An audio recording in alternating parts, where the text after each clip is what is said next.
மத்தேயு சுவிசேஷம் 24ஆம் அதிகாரம் 6வது வசனத்தை வாசிங்க. யுத்தங்களையும் யுத்தங்களின் செய்திகளையும் கேள்விப்படுவீர்கள், கலங்காதபடி எச்சரிக்கையாயிருங்கள். இவைகளெல்லாம் சம்பவிக்க வேண்டியதே, ஆனாலும் முடிவு உடனே வராது. நல்ல தகப்பனே, எங்கள் சர்வ வல்லமை உள்ள ஆண்டவரே, இந்த அருமையான நேரத்திற்காக உமக்கு ஸ்தோத்திரம். இப்போவும் நீங்கள் இடைப்படக்கூடியவங்க எங்கள் மத்தியில் பேசுங்க. வந்திருக்கிற ஒவ்வொருத்தரோடு நீங்கள் பேசுங்க. மனுஷனுடைய சத்தத்தை கேட்க இவங்க வரவில்லை ஆண்டவரே. மனுஷனுடைய சத்தம் எதற்கும் பிரயோஜனப்படாத ஆண்டவரே. தேவனாகிய கர்த்தருடைய சத்தம் மட்டும்தான் பிரயோஜனப்படாம்பா. நீர் மாத்திரம் மகிமைப்படுங்க. கிருபையுள்ள கரத்தில் எங்களை தாழ்த்துகிறோம் எங்கள் ஆண்டவர் இயேசுவின் நாமத்தில் பிதாவே.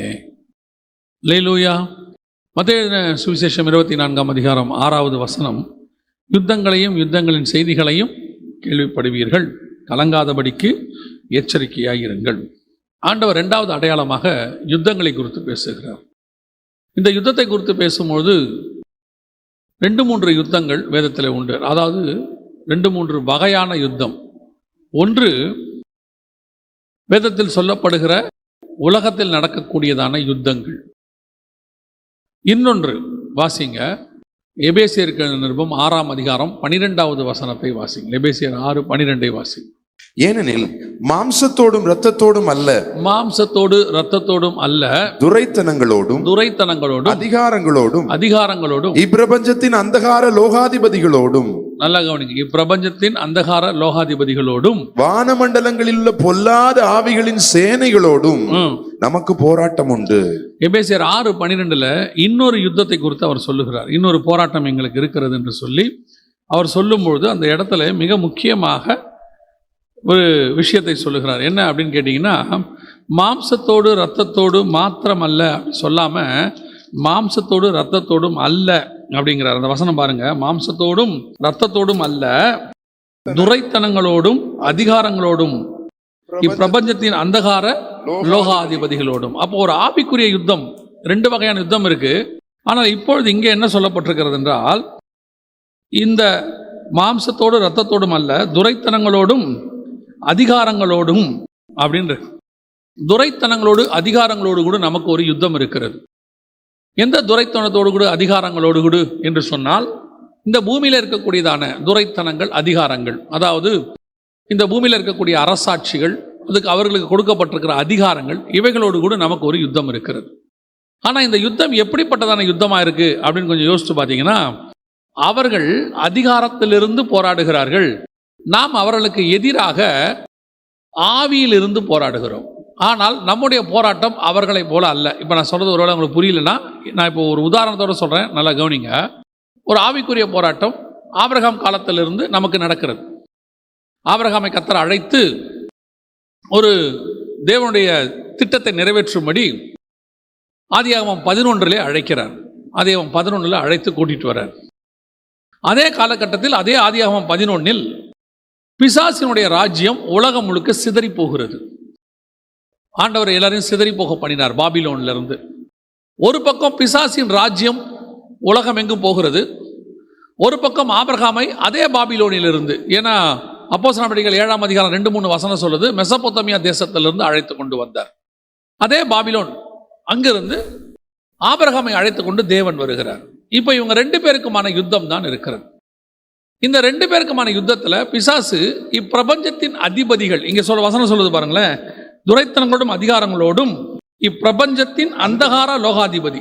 இந்த பிசாசு என்ன செய்வான்னு கேட்டிங்கன்னா, அவன் போராடும் போது நேரடியாக உங்ககிட்டயும் எங்கிட்டையும் வந்து போராடாம இந்த உலகத்தில் இருக்கக்கூடியதான மனிதர்களை நமக்கு எதிராய் பயன்படுத்துவான். இப்போ எப்படி தேவன் தம்முடைய ராஜ்யத்தை நம்மை கொண்டு இந்த பூமியில் ஸ்தாபிக்க விரும்புகிறாரோ, அப்படி ஸ்தாபிக்க விரும்புகிற நமக்கு எதிராக அவன் என்ன செய்வான்னா, இங்க இருக்கிற மனுஷர்களை எழுப்பி விடுவான். அவர்கள் நமக்கு விரோதமாய் போராடுவார்கள், ராஜ்யத்தை செய்ய விடாதபடிக்கு, அதாவது தேவனுடைய ராஜ்யம் பூமிக்கு வராதபடிக்கு தடுப்பார்கள்.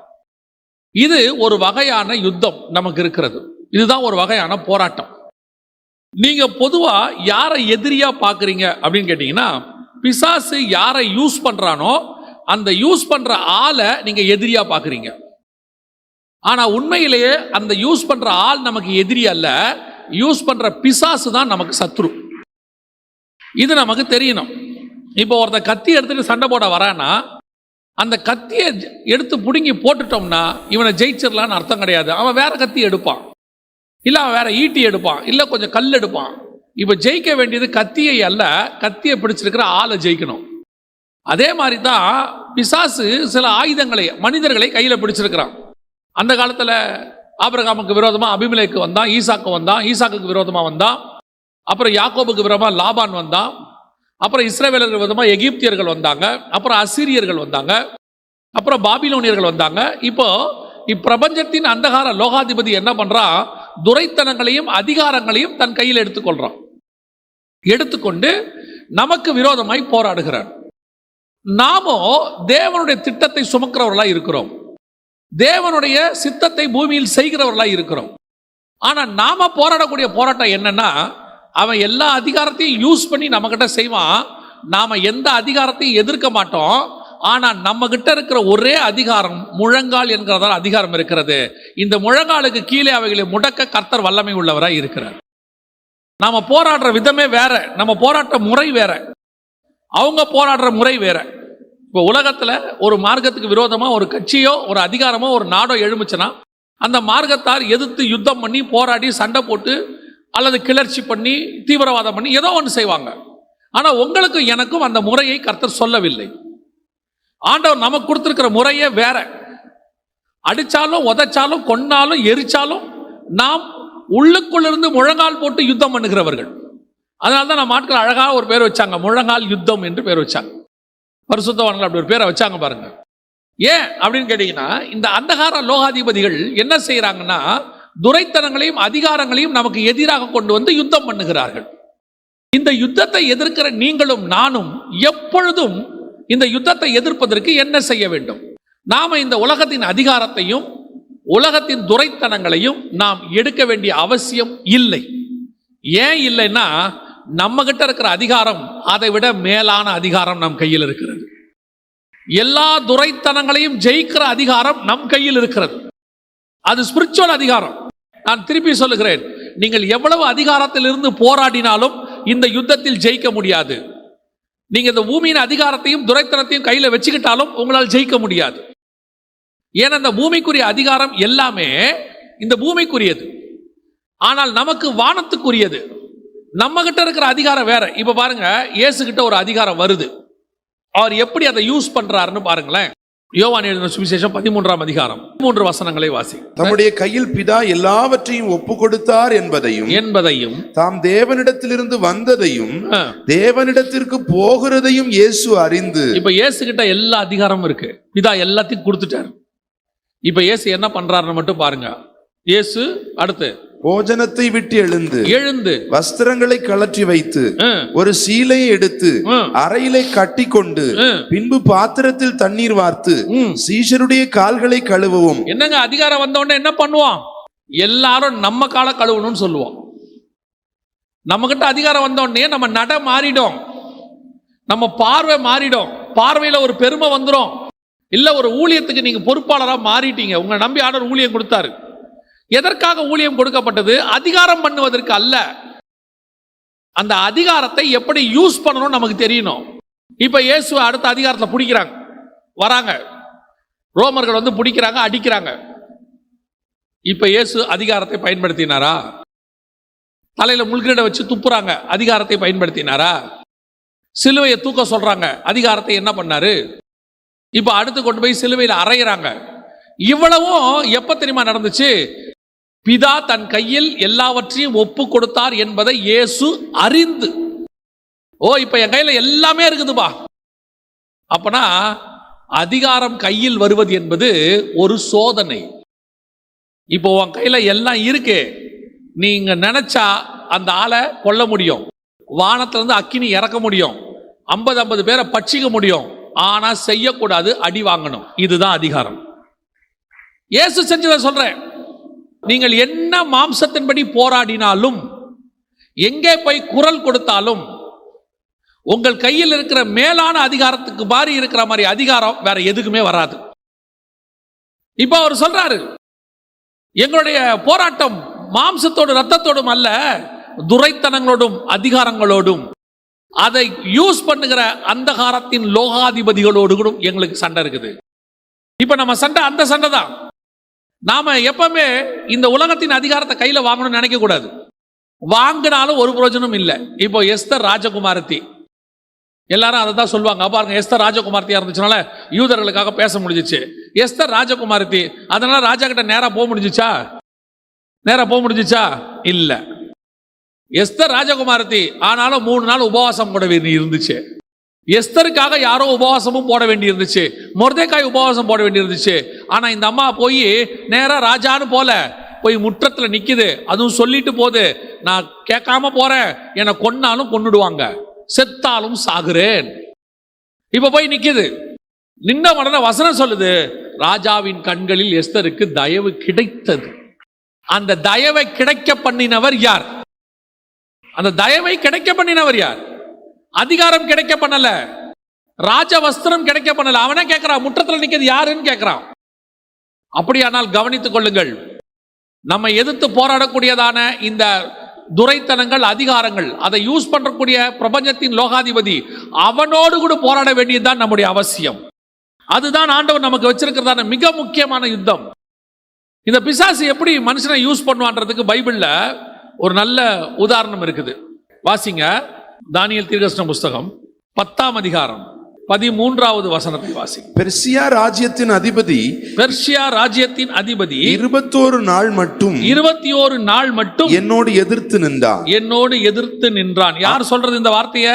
தூதன் சொல்றான். பெர்சியா தேசத்து அதிபதி 21 நாள் மட்டும் என்னோடு கூட எதிர்த்து நின்றான்.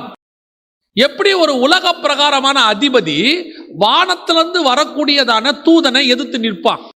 வசன தெளிவு அங்க இருக்கு பாருங்க. பெர்சியா தேசத்தின் அதிபதி 21 நாள் மட்டும் என்னோடு எதிர்த்து நின்றான். சரி, இப்ப நிக்கிறான். முதல்ல இவன் எப்படி நின்னான்? எப்படி முடியும்? ஒரு மனுஷனால வானத்திலிருந்து வர தூதனை எதிர்த்து நிக்க முடியுமா? சரி, 2வது தொடர்ந்து வாசிங்க.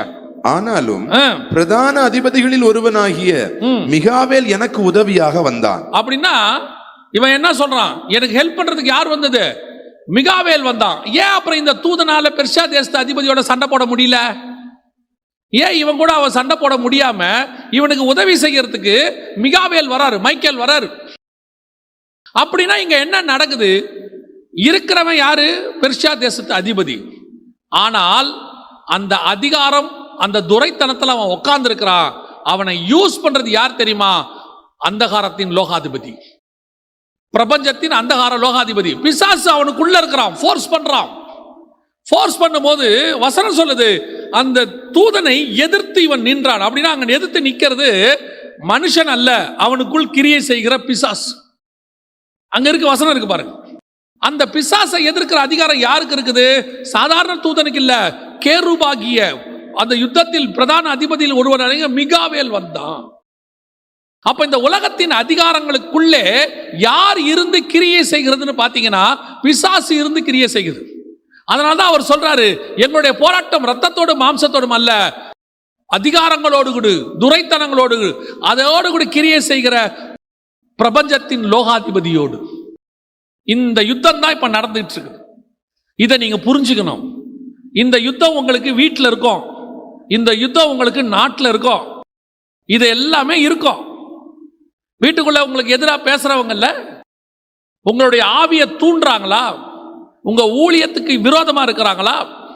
அல்லது உங்களை ஆவிக்குரிய வாழ்க்கையில வளர விடாதபடிக்கு தடையா இருக்கிறாங்களா? நீங்கள் எதிர்த்து நிற்கிறது அந்த மனுஷனை அல்ல, அவனுக்குள் கிரியை செய்கிற ஆவியை. இது உங்களுக்கு தெரியணும்.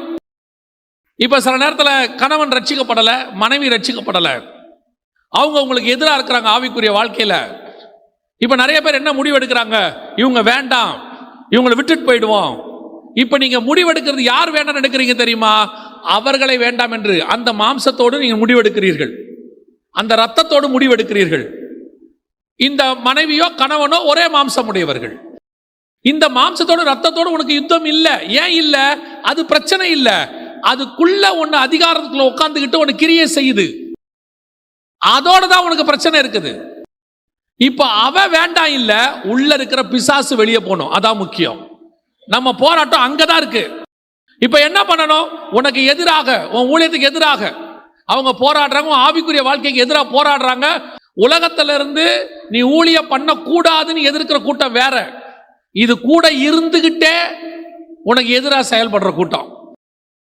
உன் ஆவியை அப்படியே நொறுக்கிக்கிட்டு இருப்பாங்க. உன்னை ஊழியத்தை நீ வெளியே போய் சக்சஸ் பண்ணிட்டு வருவ, வீட்டுக்குள்ள உன்னால் நிம்மதியா இருக்க முடியாது. ஊழியத்துல பெரிய சக்சஸ் ஆண்டவர் வெளியே கொடுத்திருப்பாரு, வீட்டுக்குள்ள வந்தா அத்தனை சந்தோஷத்தையும் போட்டு உடைக்கிற மாதிரி ஒண்ணு இருக்கும். இப்ப பிரச்சனை யாரு? அதுவா? இல்ல, அதுக்குள்ள இருக்கிறது. அந்தக்குள்ள உட்கார்ந்து கிரியை செய்து. இப்ப நம்ம போராட்டம் அதோட தான் இருக்கு, அதை விரட்டுறதுல தான் இருக்கு. சில நேரங்களில் கர்த்தர் அதுக்குள்ள இருக்கிறதோடு கூட போராடும்படி நம்ம வச்சிருப்பார். சில நேரங்கள் நாம ஆண்டவர் அதை அனுமதி கொடுத்திருப்பார், நாம போராட வேண்டி இருக்கும். இது என்ன செய்யும்? இங்க இருக்கிற துரைத்தனம், இங்க இருக்கிற அதிகாரம், இங்க இருக்கிற மாம்சம், இதோட கூட நம்ம வந்து சந்திக்கும். அப்ப நாம அது வழியில போராடக்கூடாது. சில நேரங்களில் பார்த்தீங்கன்னு சொன்னா நம்ம மாம்சத்தில் தானே இருக்கிறோம்.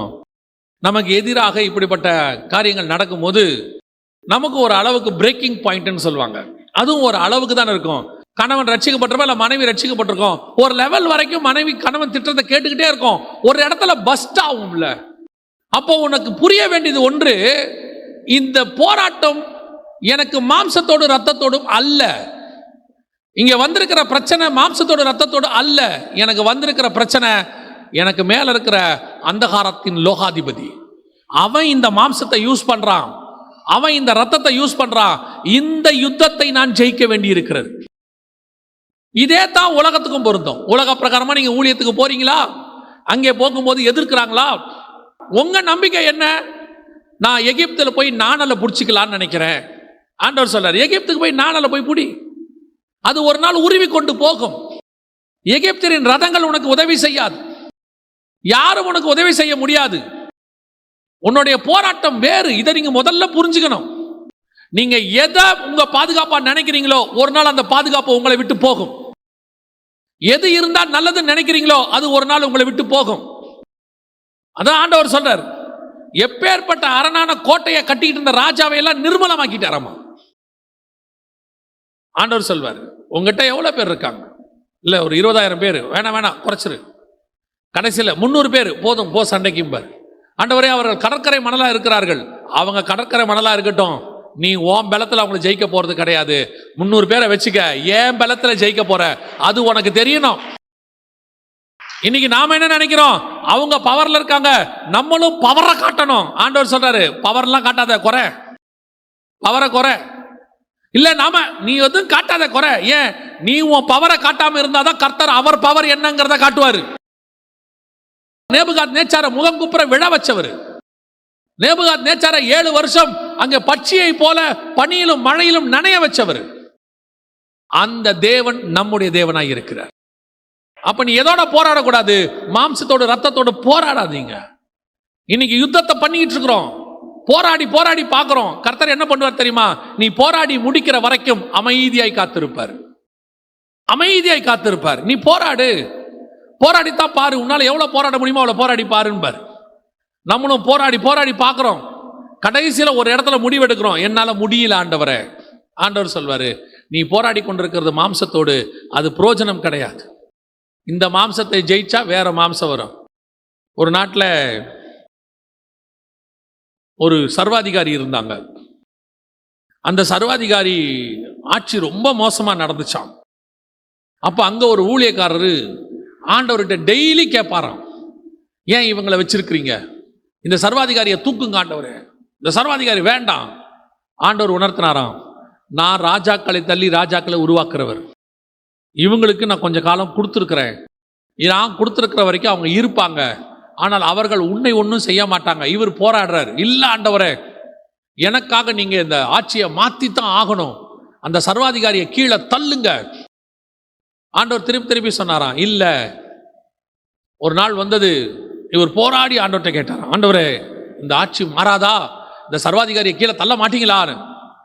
உடனே ஆண்டவர், சரி இவர்கள் ஆட்சி முடிகிற காலம் வந்திருக்குது, முடிய போது நீ கேட்டது எவ்வளோ தப்புன்னு பாரு, நீ ஃபீல் பண்ணுவேன்னு சொல்லி அவங்க ஆட்சி முடிஞ்சிச்சு. அந்த ஊழியக்காரருக்கு ஒரே சந்தோஷம். ஆண்டவர்கிட்ட போய் சோதனை பண்ணார். ஆண்டவரே, இவர்கள் ஆட்சி முடிஞ்சிருச்சு, இந்த சர்வாதிகாரம் ஒளிஞ்சிருச்சு, நன்றி அப்பான்னு. அந்த ஆட்சிக்கு அடுத்து வேறு ஒருத்தர் வந்தாராம். அவன் அவர்களை பார்க்கிலும் கொடுமை வாய்ந்தவனா இருந்தானா. அப்போ போய் இவர் கேட்டார் ஆண்டவர்கிட்ட, ஆண்டவரே, இவங்க இவ்வளோ மோசமா இருக்கிறாங்களே. பதில் இல்லை ஆண்டவர்கிட்ட. ஒரு நாள் ஆண்டவர்கிட்ட ரொம்ப கதறி கேட்டாராம், ஆண்டவரே, இதுக்கு அவங்க எவ்வளவோ பெட்டர் ஆண்டவரே, அந்த ஆட்சி எவ்வளோ பரவாயில்ல. ஆண்டவர் சொன்னாராம், இதைத்தான் நான் உங்ககிட்ட சொன்னேன், நான் உனக்கு எப்பவுமே நன்மை தான் செய்வேன். ஆட்சி வருது, மாறுது, அதிகாரம் போது வருது, நீ அதை பார்க்காத, மாம்சத்தோடும் ரத்தத்தோடும் போராடாத, அதுக்கு பின்னாடி ஒரு அந்தகாரத்தின் லோகாதிபதி இருக்கு, அதை பாரு, அதை ஜெயிக்க முயற்சி பண்ணு, நான் உனக்கு உதவி செய்வேன்னு சொன்னாராம். இன்னைக்கு நாம யார் யாரையோ பார்த்துக்கிட்டு எதோடையோ சண்டை போட்டுக்கிட்டு இருக்கிறோம். உங்களுக்கு பிரச்சனை கூட இருக்கிற மாம்சம் அல்ல, உங்களுக்கு பிரச்சனை அந்த மாம்சத்தை கிரியை செய்ய வைக்கிற அந்தகாரத்தின் லோகாதிபதி. அதுக்கு அதிகாரம் கொடுக்கிற ஆளு, அந்த அதிகாரத்தை பயன்படுத்துற ஆளு. உங்களுக்கு அது மட்டும் புரிஞ்சிருச்சுன்னா நீங்கள் அதுகளோடு கூட போராடவே மாட்டீர்கள். அதோடு கூட போராட மாட்டீங்க. அந்த யுத்தத்திலிருந்து கர்த்தர் உங்களை விடுதலையாக்குவார். எப்படி விடுதலையாக்குவார்? வாசிங்க 2 கொரிந்தியர் 2ஆம் அதிகாரம் 14வது வசனத்தை வாசி. கிறிஸ்துவுக்குள் எப்பொழுதும் எங்களை வெற்றி சிறக்க பண்ணி, கிறிஸ்துவுக்குள் எப்பொழுதும் எங்களை வெற்றி சிறக்க பண்ணி, எப்பொழுதும் எங்களுக்கு வெற்றி கொடுக்கிறார் ஆண்டவர். இப்ப யோசிச்சு பாருங்க, பவுலின் வெற்றி எது? இப்ப நம்ம யுத்தம் எது நமக்கு தெரிஞ்சிருச்சு. நம்ம யுத்தம் கூட இருக்கிற மனுஷனை ஜெயிக்கிறது இல்ல, நம்ம யுத்தம் கூட இருக்கிற ஆளை விட்டு பிரியறது இல்ல, நம்ம யுத்தம் இந்த அரசாட்சி அனுப்பிட்டு வேற அரசாட்சி கொண்டு வரணும்னு நினைக்கிறது இல்ல, அப்புறம் அது போய் இன்னொன்னு வேணும்னு நினைப்போம். நம்ம யுத்தம் இதோடு அல்ல, நம்முடைய யுத்தம் அந்தகாரத்தின் லோகாதிபதியோடு. அப்படி இருக்கும்போது இப்ப நமக்கு வெற்றி கொடுக்கிறார் ஆண்டவர். நம்ம வெற்றி எப்படி இருக்கும்? திருப்பி அந்த வசனம் வாசிங்க. கிறிஸ்துவுக்குள் எப்பொழுதும் எங்களை வெற்றி சிறக்க பண்ணுகிறார். அப்படின்னா என்ன அர்த்தம்? வெற்றி சிறக்க பண்ணுகிறனா என்ன? பவுலுக்கு எது வெற்றி? நான் இந்த இடத்துக்கு போனேன், என்ன அந்த பட்டணத்துல அடிச்சு கீழே தள்ளி என்னை செத்தவன் நினைச்சு விட்டுட்டாங்க, அந்த பட்டணத்தில் என்னை கர்த்தர் வெற்றி சிறக்க பண்ணார். என்ன பவுல் சொல்ற? உன்னை அடிச்சாங்கன்னு சொல்ற, கீழே தள்ளுறாங்கன்னு சொல்ற, செத்தவன் போல விட்டுட்டாங்கன்ற அந்த அடி அடிச்சிருக்கிறாங்க. எப்படி பவுல் அதுல நீ வெற்றி சிறக்க பண்ணுகிறேன்னு சொல்ற? அவங்க அவ்வளவு பண்ணியும் அந்த பட்டணத்துக்குள் நான் போய் பிரசங்கம் பண்ணேன், அங்கே அநேகரை கர்த்தர் எனக்கு கொடுத்தார், அது என்னை தடுக்க முடியவில்லை. நான் எதுக்கு போனேன் தெரியுமா? இந்த அதிகாரத்தை ஜெயிக்க போல, அந்த அதிகாரத்துக்குள்ள இருக்கிற ஆத்துமாக்களை கொள்ளையிட போனேன். நான் போன காரியம் எனக்கு சக்சஸ் இல்ல, அடிச்சாங்க உதைச்சாங்க அது எனக்கு. ஆனா நான் எதுக்கு அனுப்பப்பட்டேன்? அங்க இருக்கிற ஆத்மாவை ஆதாயம் பண்ணுவதற்கு. அந்த வேலை நடந்து விட்டது. அதனாலதான் நான் போகிற எல்லா இடங்களிலும் என்னை வெற்றி சிறக்கவே பண்ணுகிறார். காரணம், நான் போகிற மோட்டிவை கர்த்தர் எனக்கு சக்சஸ் பண்ணிக்கிட்டே இருக்கிறார். அவன் தடுப்பான், உதப்பான், திட்டுவான், நிறுத்துவான், என்ன வேணாலும் செய்வான், ஆனால் போகிற இடத்தில் ஆத்தும அறுவடை நடக்கும். என்னை வெற்றி சிறக்க பண்ணுகிற ஒருத்தர் இருக்கிறார். அவன் எதுக்கு என்னை தடுக்கிறான்? அவன் எதுக்கு என் கூட போராடுறான்? எதுக்கு நான் சுவிசேஷம் சொல்லக்கூடாதுன்னு சொல்றான்? எதுக்கு சர்ச்சை இடிக்க வரான்? அவங்க ஒரு நோக்கம், இங்க இருக்கிற ஆத்மா ரட்சிக்கப்பட்ட கூடாதுன்னு அந்தகாரத்தின் லோகாதிபதி அங்க இருக்கிற அதிகாரத்துக்காரன்கிட்ட சொல்லி உனக்கு விரோதமா போராடுது. இப்போ உன்னுடைய வெற்றி எது தெரியுமா? அவன் அனுப்புறானே அதிகாரம், அதை ஜெயிக்கிறது இல்ல. உன் வெற்றி எது தெரியுமா? அவன் எதுக்கு அனுப்புனா? அங்க இருக்கிற ஆத்மா ரட்சிக்கப்படக்கூடாதுன்னு அதை ரட்சிப்புக்குள்ள நடத்திட்ட பாரு, அதுதான் வெற்றி. அவன் அவ்வளவு தடுத்து நான் அங்க ஊழியம் பண்ணிட்டேன், அவ்வளவு தடுத்து நான் சக்சஸ் ஆயிட்டேன். அவன் எவ்வளவோ ஃபோர்ஸ் பண்ணா, ஆனாலும் என் ஊழியத்தை அவனால தடுக்கவே முடியல. எனக்கு ரொம்ப பிடிச்ச ஒரு வசனம், இந்த வசனத்தை நீங்க வாசிச்சு பாருங்க. ஆவியானவர் எப்படி கொடுத்திருக்கிறார்னு பாருங்களேன். வாசிங்க, வெளிப்படுத்தின விசேஷம் 15ஆம் அதிகாரம் 2வது வசனத்தை வாசி. அந்தியும் அக்கினி கலந்த கண்ணாடி கடல் போன்ற ஒரு கடலையும் மிருகத்திற்கும், அதாவது அந்தி கிறிஸ்துவுக்கு, மிருகத்திற்கும், அதன் சொரூபத்திற்கும், அவன் வைக்கிற சிலைக்கும், அதன் முத்திரைக்கும், அவன் போட போற முத்திரைக்கும், அதன் நாமத்தின் இலக்கத்திற்கும், அதாவது 666க்கும் உள்ளாகாமல் ஜெயம் கொண்டவர்கள் தேவ சுரமண்டலங்களை பிடித்துக் கொண்டு அந்த கண்ணாடி கடலருகே நிற்கிறதையும் கண்டேன். கவனிங்க, ஆக்சுவலா என்ன நடந்திருக்கு தெரியுமா? இவங்க முத்திரை போட மாட்டேன்னு சொல்லியிருக்காங்க. இவங்க அவனுடைய சட்டங்களை ஏற்றுக்கொள்ள மாட்டேன்னு சொல்லியிருக்கிறாங்க. அந்தி கிறிஸ்துவை எதிர்த்து இருக்கிறாங்க. அதனால இவங்க ரத்த சாட்சியா மரிச்சிட்டாங்க. இவங்களை அவன் கொன்னுட்டான். அந்த காலத்தில் உபத்திரவ காலத்தில் இவங்க மரிச்சிட்டாங்க. ஆனால் வசனம் என்ன சொல்லுது? அன்றியும் அக்கினி கலந்த கண்ணாடி கடல் போன்ற ஒரு கடலை கண்டேன். மிருகத்திற்கும் அதன் சொரூபத்திற்கும் அதன் முத்திரைக்கும் அதன் நாமத்தின் லக்கத்திற்கும் உள்ளாகாமல் ஜெயம் கொண்டவர்கள். என்னது? ஜெயம் கொண்டவர்கள். இவன் செத்துட்டா, ஆனா பைபிள் சொல்லுது ஜெயிச்சிட்டவன் சொல்லுது. உலகத்தை பொறுத்த வரைக்கும் ஒரு சண்டையில ஒருத்தன் செத்துட்டானா அவன் தோத்துட்டான். 2 பேர் சண்டை போட்டுக்கிட்டு இருக்கிறாங்க. அந்த சண்டையில ஒருத்தன் செத்துட்டானா பைபிள் சொல்லுது அவன் தோத்துட்டான். உயிரோட இருக்கிறவன் தான் ஜெயிச்சான். பாக்ஸிங் நடக்குது, அப்படியே அடிக்கிறாங்க, நாக் அவுட் ஆயிட்டான். ஒருத்தன் கீழே மல்லாக்கா விழுந்து முடிஞ்சாச்சு, 10 எண்ணியாச்சு. இப்ப கீழே விழுந்து கிடக்கிறவனுக்கு பேரு தோத்தவன், நிக்கிறவனுக்கு பேரு ஜெயிச்சவன். ஆனா பைபிள் படி என்னை ஒருத்தன் அடிக்க வந்தான், அவன் என்னை அடிச்சா, கிறிஸ்துவின் நிமித்தம் நான் அடி வாங்கினேன், நான் செத்துட்டேன், அதனால நான் ஜெயிச்சிட்டேன். உயிரோடு இருக்கிறவன் தோத்துட்டான். இதுதான் உலகத்தின் நீதிக்கும் பரலோகத்தின் நீதிக்கும் டிஃபரன்ஸ். எவ்வளவு அழகா இருக்கு பாருங்க வசனம். இப்ப நீங்க என்ன நினைக்கிறீங்கன்னா, அவன் வரட்டும், அவன் கூட எதிர்த்து நின்று நானும் அதிகாரத்தை வாங்கி நானும் துரைத்தனத்தை வாங்கி அவனை ஜெயிப்பேன்றீங்க. அப்படின்னா நீங்கள் கிறிஸ்துவுக்குள்ளாக தோக்குறீர்கள் என்ற அர்த்தம். புரியுதா? நாம சண்டை போடுறதுக்காக அழைக்கப்பட்டவர்கள் அல்ல, ரத்தம் சிந்துவதற்காக அழைக்கப்பட்டவர்கள். நாம அடுத்தவனை கொல்லுவதற்காக அழைக்கப்பட்டவர்கள் அல்ல, கிறிஸ்துவின் நிமித்தம் கொலை செய்யப்படுவதற்காக அழைக்கப்பட்டவர்கள். என் நாமத்தின் நிமித்தம் நீங்கள் கொலை செய்யப்படுவீர்கள்னு வசனம் சொல்லுது. இதைத்தான் நமக்கு முன்னாடி இருந்த பரிசுத்தவான்கள் நமக்கு சொல்லி கொடுத்துட்டு போனாங்க. பைபிளும் அதை தான் சொல்லுச்சு. அதைத்தான் ஒரு காலத்துல ரத்த சாட்சியாய் மரிப்பது அவ்வளவு பெரிய பாக்கியமா நினைச்சாங்க. இன்னைக்கு கடைசி காலத்துல இவங்களுக்கு ரத்த சாட்சியா மரிக்கிறதுனால பயம். மணிப்பூர்ல போய் பாருங்க, கேம்புக்கு போயிருந்தோம். கிறிஸ்துவின் நிமித்தம் பாடு அனுபவிச்சு ஓடி வந்து கேம்புக்குள்ள இருக்கான். ஆனா போன உடனே சிரிச்சுக்கிட்டே பிரைஸ் தி லார்ட்னாங்க. எனக்கு நினைச்சேன், எப்படி இந்த நேரத்தில் இவங்களால சிரிக்க முடியுது? அது உள்ள ஆராதனை. மொத்தமா அவங்களுக்கு என்ன சாப்பாடு தெரியுமா? ஒரு நல்லா வடிச்சு வச்ச அரிசி, பருப்பு, இவ்வளவுதான் மொத்தமே கொடுக்குறாங்க. இருக்கு, அவ்வளவுதான் இருக்கு, இல்ல வேற. ஏன்னா ஒரு கேம்ப்லயும் 150 பேர் 200 பேர், கிட்டத்தட்ட 52 கேம்ப் இருக்குது. குழந்தைங்கள்ல இருந்து பெரியவங்க வரைக்கும் ஒரே கேம்ப்ல இருக்காங்க. அத்தனை பேருக்கும் சாப்பாடு எப்படி கொடுக்க முடியும்? எல்லாராலையும் எல்லா நாளும். அரசாங்கமும் எவ்வளவுதான் செய்யும்? ஒரு தட்டு முழுக்க சாப்பாடு, ஒரு பருப்பு பிசைஞ்சு சாப்பிட்றான். ஆனா முடிச்சிட்டு கிறிஸ்துவுக்காக கையில உயர்த்தி அவன் ஆராதிக்கிறான். அவன் அடிச்சவன் தோத்துட்டான், இவன் கேம்ப்ல தான் இருக்கான். ஆனா இவன் தான் ஜெயிச்சான் கிறிஸ்துவின் பார்வையில. நல்லா தெரிஞ்சுக்கொள்ளுங்க, உலக பிரகாரமாக சாவது என்பது ஒன்றும் தோத்ததுக்கு அர்த்தம் கிடையாது.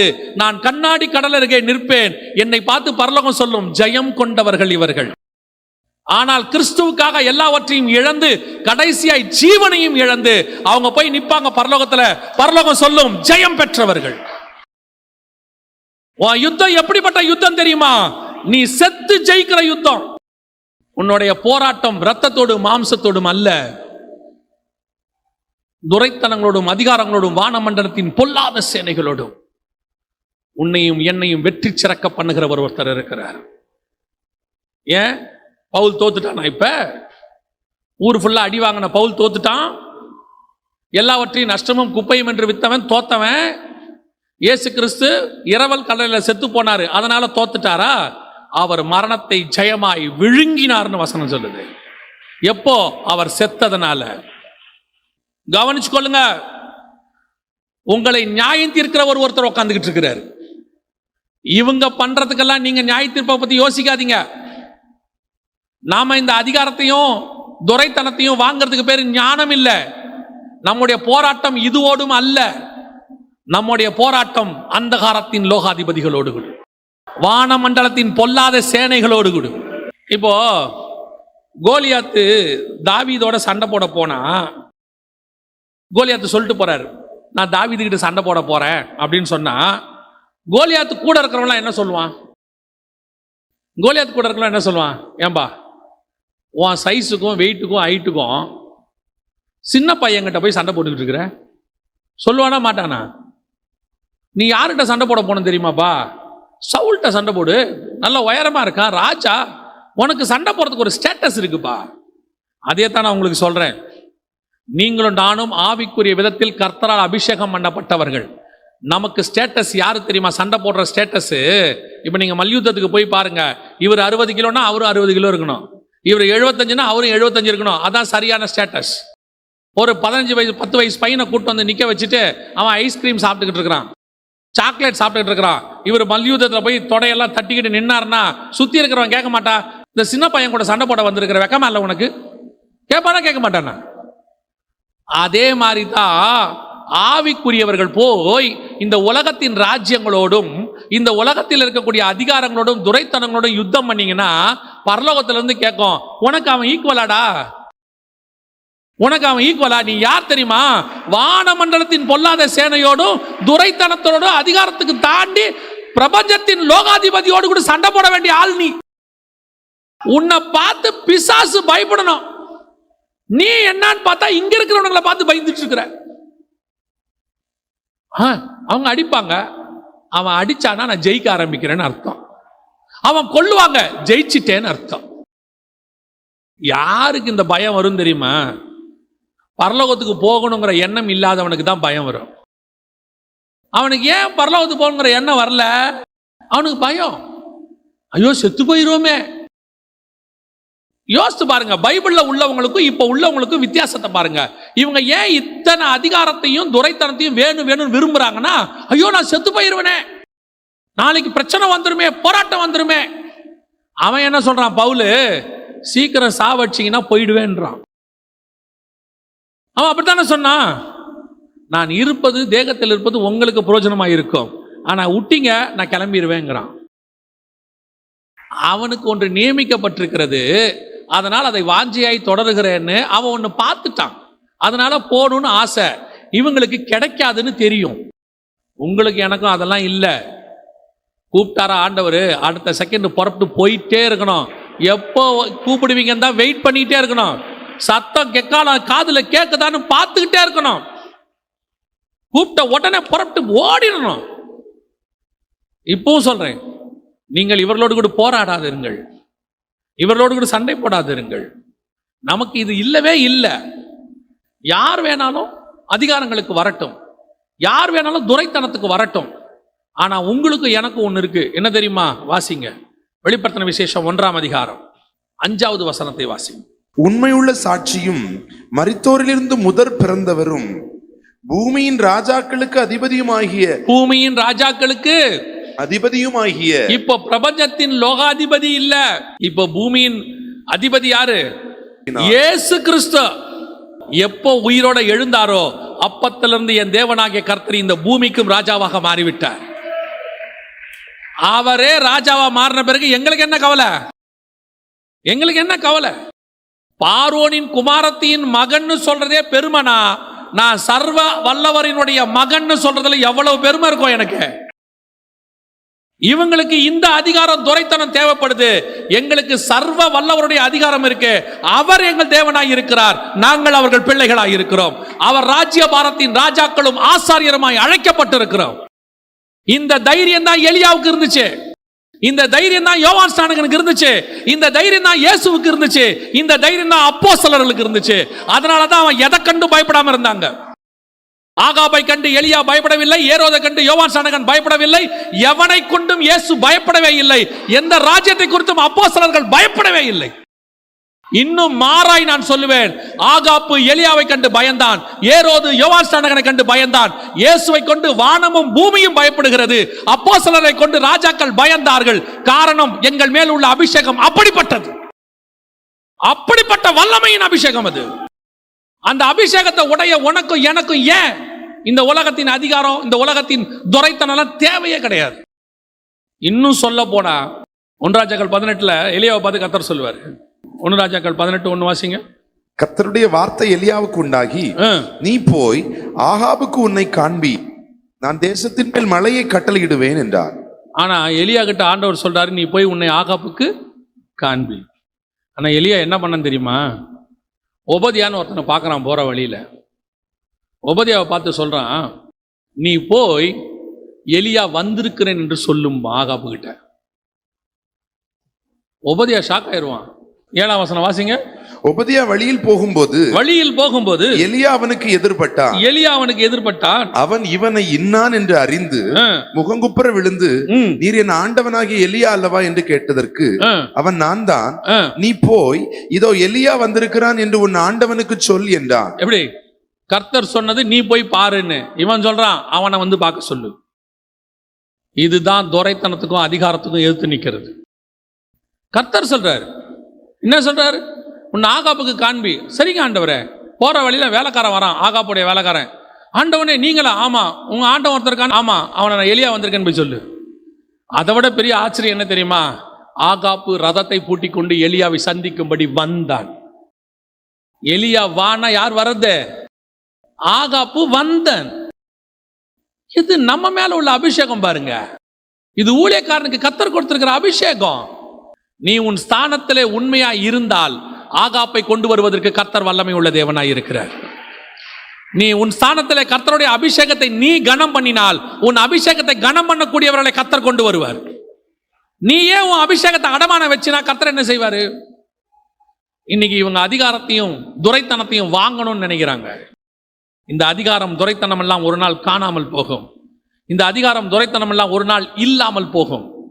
ஆனால் தேவனுடைய அதிகாரம், அபிஷேகம் இதெல்லாம் தாண்டினது.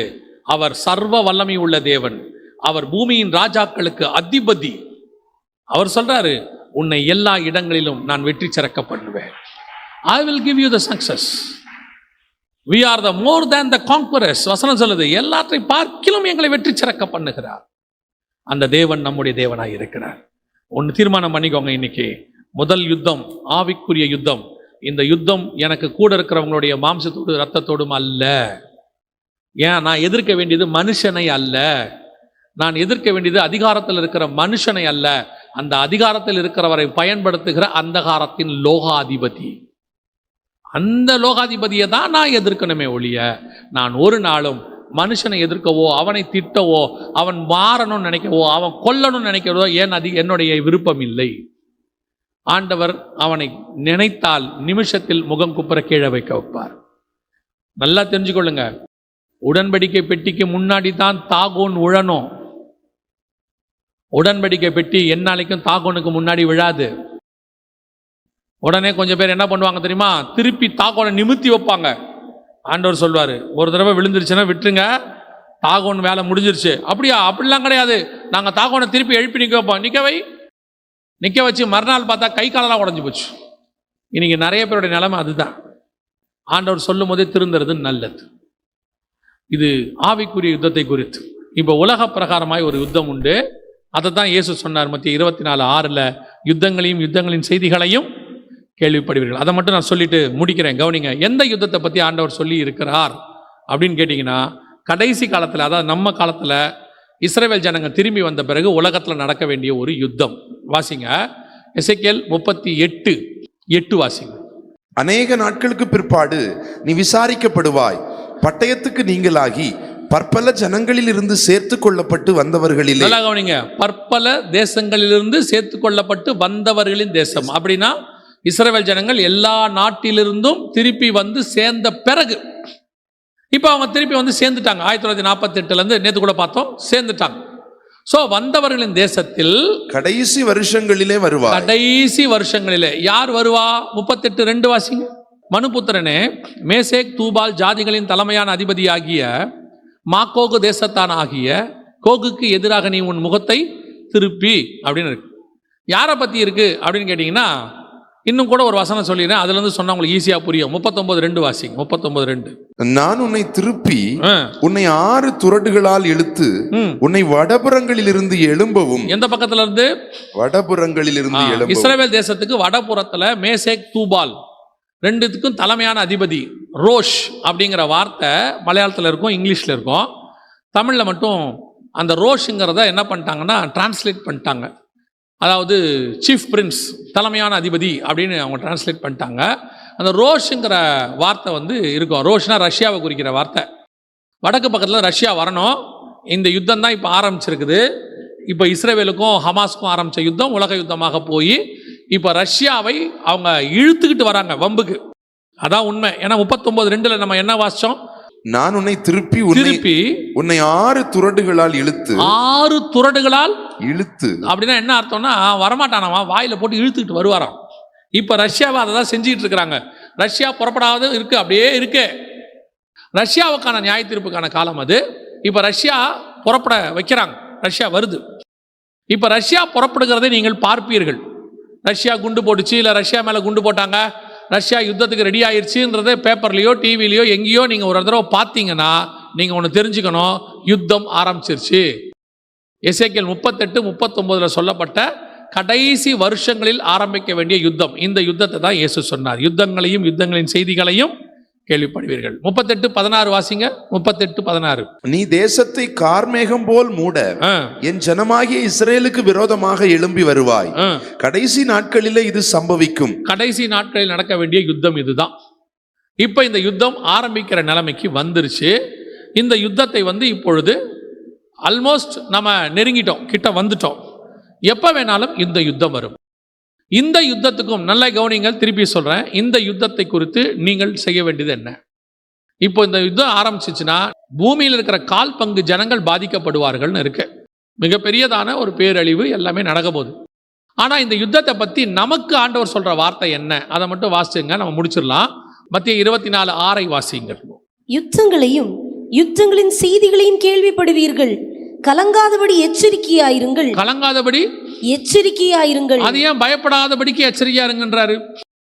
யுத்தங்களையும் யுத்தங்களின் செய்திகளை என்ன செய்ய போறீங்க? கேட்க போறீங்க. ஆனா பயப்படாதீங்கன்னு சொல்றாரு. இது ஆண்டவர் சொல்றது.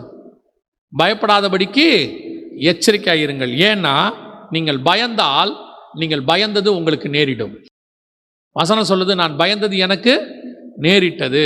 பயம் ஒரு வகையான பாவம். பைபிளை பொறுத்த வரைக்கும் ஆண்டவர் பயத்தை குறித்து ஒரு வார்த்தை சொல்றாரு. 21 வசனம் வாசிங்க. பயப்படுகிறவர்களும் அவ்விசுவாசிகளும் அருவருப்பானவர்களும் கொலைபாதகரும் விபச்சாரக்காரரும் சூனியக்காரரும் விக்கிரகாத ஆராதனைக்காரரும் பொய்யர் அனைவரும் 2ஆம் மரணமாகிய அக்னியும் கந்தகமும் எரிகிற கடலிலே பங்கடைவார்கள் என்றார்.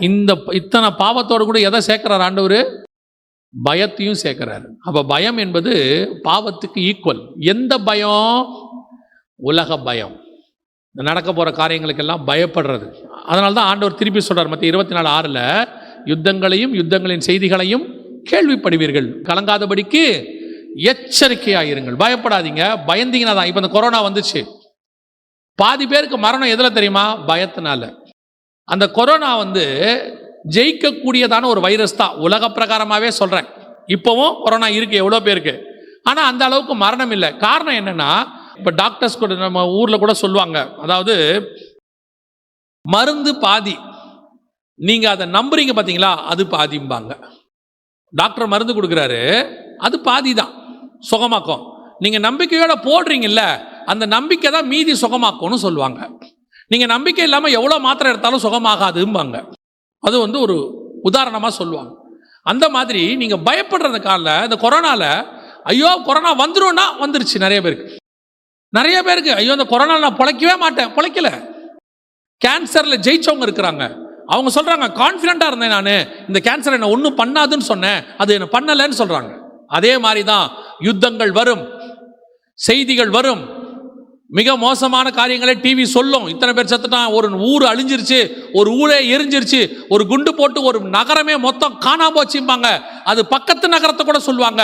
ஆனா நீங்க பயப்படாதிருங்கள். காரணம், உன் பக்கத்தில் 1000 பேர் விழுந்தாலும், உன் வலது பக்கத்தில் 10,000 பேர் விழுந்தாலும் அது உன்னை அணுகாது. நீ பயப்படாம இருக்கணும்.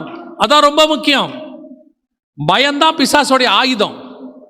ஆதாம் பழம் சாப்பிட்ட உடனே வந்த பாவங்கள்ல ஃபர்ஸ்ட் பேட்ச் பாவத்தில் ஒரு பாவம் பயம். வசனம் சொல்லுது, ஆண்டவர் உலாவுகிற சத்தத்தை கேட்டு அவன் பயந்து விருட்சங்களுக்குள்ளே போய் ஒளிந்து கொண்டான். அங்க ஆரம்பிச்சது பயம், ஏதேன்ல. இப்போ இந்த மாதிரி யுத்தங்கள் உலகம் முழுக்க தொடங்கியாச்சு. இன்னும் அதிகம் போகும். இந்த எப்படி நீங்க கொரோனாவை கேட்டீங்க, அதை விட அதிகமாக கேட்பீங்க. ஒரு குண்டுல ஒரு சிட்டியே காணாம போச்சுன்னு சொல்லுவாங்க. இவ்வளவு நடக்கும். இவ்வளோ கேட்டாலும் உங்களுக்குள்ள ஒன்று இருக்கணும், கர்த்தருடைய நேரம் வராமல் என் ஜீவன் இந்த பூமியை விட்டு போகவே போகாது. அப்படி இந்த ஜீவன் போகுதுன்னா அது கர்த்தர் எனக்கு நியமிச்ச நாள்னு அர்த்தம். அவ்வளவுதான். நாம் அது வரைக்கும் தைரியமாக கர்த்தருடைய வேலையை நாம் செய்ய போகிறோம். இனி நீங்கள் இருக்கிற காலம் முழுவதும் ஒன்று சுவிசேஷம் சொல்ல வேண்டியது அவசியம், இன்னொன்று ஆயத்தப்பட வேண்டியது அவசியம். இந்த ரெண்டை மட்டும் செய்யுங்க. வரும் யுத்தங்கள் உங்களையும் என்னையும் ஒன்றும் செய்யாது. 91ஆம் சங்கீதத்தை டெய்லி படிங்க. இனிமேட்டு குடும்பமாக உட்காந்து ஒரு தடவை 91ஆம் சங்கீதத்தை படிங்க. டெய்லி பைபிள் வாசிக்கிறத வாசிங்க. குடும்பமாக உட்காந்து ஒரு தடவை 91ஆம் சங்கீதத்தை கண்டிப்பாக படிங்க. நான் உன்னதமானவருடைய மறைவில் இருக்கிறேன், சர்வ வல்லவருடைய நிழலில் தங்குவேன்.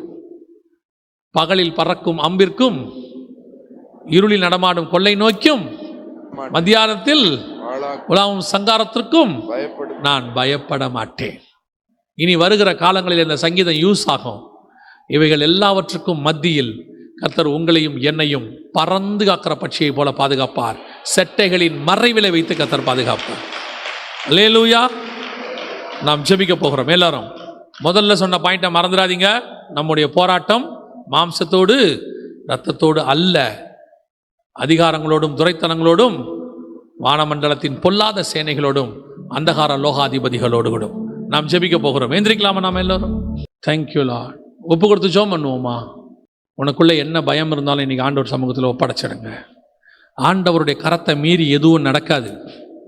உனக்குள்ளே இருக்கிற வியாதியாக இருந்தாலும் ஆண்டவர் சொன்னார்னா வெளியே போயிடும். ஆண்டவர் உள்ளே வந்தார்னா மரணம் வெளியே போயிடும், வியாதி வெளியே போயிடும், உன் வீட்டுக்குள்ளே இருக்கிற தரித்திரம் போயிடும், எல்லாம் வெளியே போயிடும். காரணம், சர்வ வல்லமை உள்ள தேவன் உன் வீட்டுக்குள்ளே இருக்கிறார். அவர் வானத்துக்கும் பூமிக்கும் ராஜாவாக இருக்கிறார். அவர் வந்துட்டார்னா அது முழுவதும் கர்த்தர் மாற்றி அமைச்சிருவார் எல்லாத்தையும். நீ தைரியமாக இருங்க.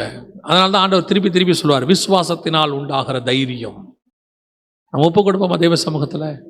சர்வ வல்லமை உள்ள தேவன் நமக்கு ராஜாவாக இருக்கிறார்னா எவ்வளோ சந்தோஷம் பாருங்க. அவர் நமக்கு அப்பாவாக இருக்கிறார், எவ்வளோ சந்தோஷம் பாருங்க. அவர் நம்மோடு கூட துணையாக இருக்கிறார், எவ்வளோ சந்தோஷம். நம்ம யாரும் எதுவுமே செய்ய முடியாது. இஸ்ரவேலை காக்கிறவர் முன்னும் பின்னுமாக இருக்கிறார். நம்முடைய தூதர்களை அவர் தம்முடைய தூதர்களை நமக்கு அனுப்பி வைத்திருக்கிறார். தூதர்கள் எப்படிப்பட்டவங்க தெரியுமா? ஒருத்தன் 1000 பேரையும் 2 பேர் 10000 பேரையும் விட்டுவான். அப்படிப்பட்ட தூதர்களை கர்த்தர் நமக்கு தந்திருக்கிறார். எப்படிப்பட்ட பாடிகார்டு! இதையெல்லாம் தாண்டி பரிசுத்த ஆவியானவர் நமக்குள்ளே வாசம் பண்ணுகிறார். இவ்வளோ பாதுகாப்பு இருக்குது. உள்ளங்கையில் வரைஞ்சிருக்கிறாரு, கண்ணின் கருவிழிக்குள்ளே வச்சிருக்கிறாரு, வஸ்திர தொங்கலுக்குள்ளே மூடி இருக்கிறாரு, செட்டைகளின் மறைவில் வச்சிருக்கிறாரு. இதையெல்லாம் தாண்டியா எதுவும் நடக்க போது? ஒன்றும் நடக்காது. தேவன் நம்மோடு கூட இருக்கிறார். ஒப்பு கொடுப்போமா தேவ சமூகத்தில்? சர்வ வல்லமை உள்ள எங்கள் தகப்பனே, இந்த அருமையான நேரத்துக்காக உமக்கு ஸ்தோத்திரம். உடைய கிருபையுள்ள கரத்தில் எங்களை தாழ்த்துகிறோம். எங்களுக்காக யுத்தம் பண்ணுகிறவர் ஒரு இருக்கிறீர் ஆண்டவரே. உம்மாலே ஒரு சேனைக்குள் பாய்வேன், உம்மாலே ஒரு பெரிய மதிலை தாண்டுவேன் ஆண்டவரே. என்னால் தாண்ட முடியாத மதிலாக இருந்துச்சுன்னா அந்த எரிகோ கோட்டையை நீங்கள் இடித்து கொடுத்துருவீங்க ஆண்டவரே. என்னால் தாண்ட முடியாத ஆறாக இருந்துச்சுன்னா அந்த ஆற்றை பின்னிட்டு நிற்க பண்ணிடுவீங்க ஆண்டவரே. என்னால் கடக்க முடியாத கடலாக இருந்துச்சுன்னா அதை பிரித்து கொடுத்து என்னை நடக்க வச்சிருவீங்க ஆண்டவரே. என்னால் கடக்க முடியாத வனாந்திரமாக இருந்தா தகப்பன் தன் பிள்ளையை சுமப்பது போல சுமந்து கொண்டு வந்துருவீங்க ஆண்டவரே.